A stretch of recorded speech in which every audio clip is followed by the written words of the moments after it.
Good morning everybody and welcome back to episode 208 of Enter Crypto, where twice a day I keep you informed and fully up to date on all things crypto.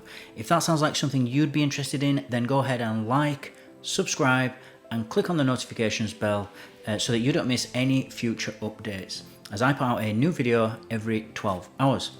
So today we're going to be talking about CoinDesk's article and coverage of Japan's basically feasibility, as they're saying it, for putting in place a CBDC, which is a central bank digital currency, and this is from their policy section. So as always guys, we'll read through the article and then it's a very short article and then we'll comment after. So Japan's finance ministry to explore digital yen feasibility. Bank of Japan officials have said they do not have concrete plans to issue a digital currency. Japan's finance ministry plans to launch an expert panel next month to explore the feasibility of a CBDC or digital yen, public broadcaster NHK reported, without saying where it got the information.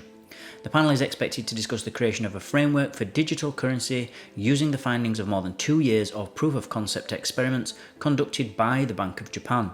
A digital yen pilot program involving the Bank of Japan and other financial stakeholders starts at the same time.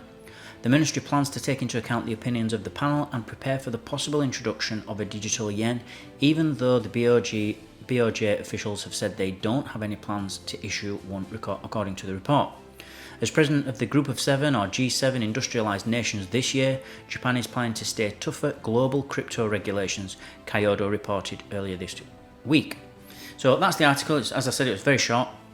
But the reason I wanted to include this in today's video is that we've now got another country looking at, even though they've said they haven't made any concrete plans, they're looking at launching their own CBDC again. So it's just another country, and this is an important one because they are part of the G7. You know, they're one of the richest countries in the world by GDP standards. So it's important to note that this sort of CBDC contagion is spreading all over. You know, we've got China, Russia, the US, the UK, France, Turkey, you know, Israel. There's all these, Saudi Arabia. There's all these countries all looking into it.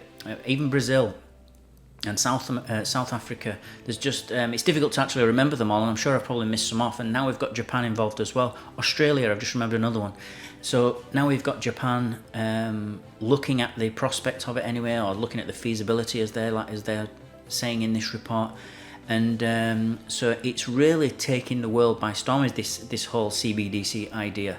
And I think in the end, all countries will do it. It's not just whether they will or might they or might they not. It's just another really good way for governments to control its citizens.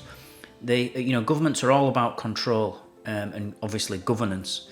So anything that gives them more power, and that doesn't cost a huge amount of money to give them that power, there's not much of a trade-off. It's, you know, little risk and lots of reward. Governments will take that, they'll take that chance every single time. And so this gives them the power to tell you what you can spend, what you can't spend, how much money you've got. You know, this is going to be programmable money, and so they can even create, for example, they could say, well, let's say they wanted to stimulate the economy for whatever reason, or they thought a recession was inbound. They could say, well, we're going to put some money in your wallet. We're going to put £1,000, $1,000, €1,000 into your account, into your CBDC account as a normal citizen on an app on your phone. And they can give that an expiry date. They can give those euros or those pounds an expiry date so that you have to spend it by, within the next 10 days if they want to. So that forces you to spend, that forces you to stimulate the economy. It's just another way for them to regulate and control you.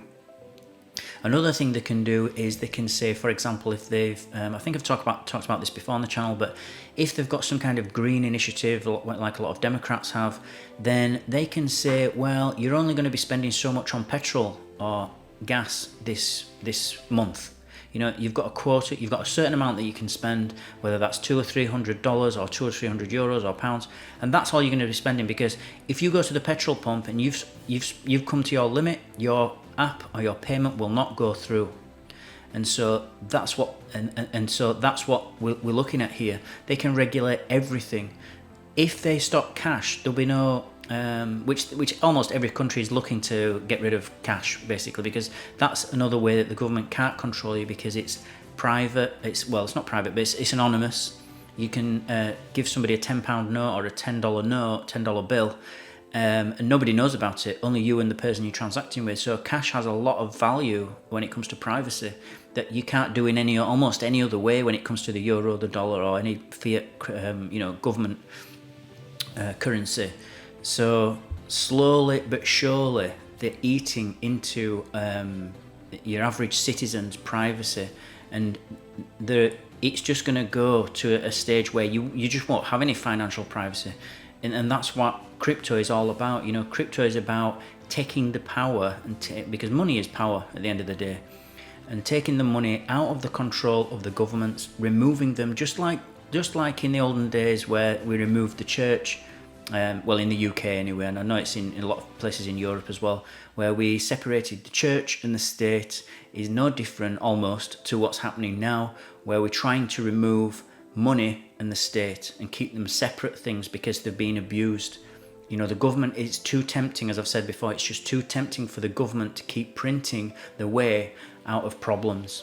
And unfortunately, that debt, when you print money, that's in other words known as quantitative easing, and that is basically, it's not free money. There is no such thing as a free lunch.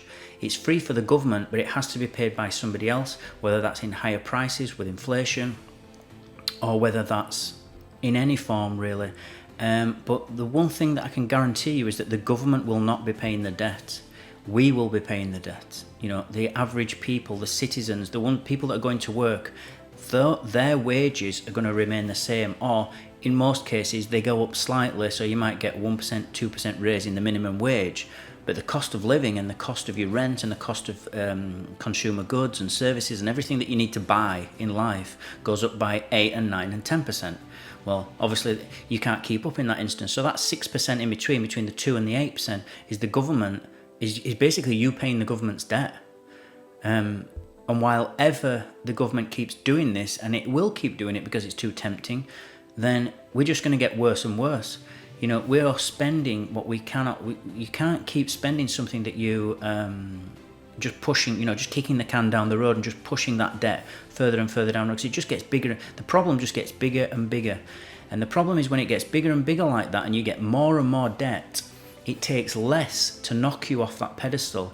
You don't need a big problem. You become more and more fragile, and and less negative things need to happen to you for you to fall off that pedestal. And so it's a matter of national security, in my opinion, over the long term, because it weakens the country over time, and means that if a war breaks out, or if you get something like COVID, or any kind of black swan event, we're extremely vulnerable because we're completely relying on debt to prop up the basically entire economy of that country. So it's scary, and it's something we should all be paying more attention to and trying to learn more about. But in the meantime, guys, I'll just leave you with those thoughts. As always, thank you for watching, thank you for listening. Remember, everybody, to please subscribe to the channel, join my team, and I'll keep you updated on all things crypto every 12 hours. Don't forget to smash the like button if you feel you got value from this video. I'll see you all in 12 hours time.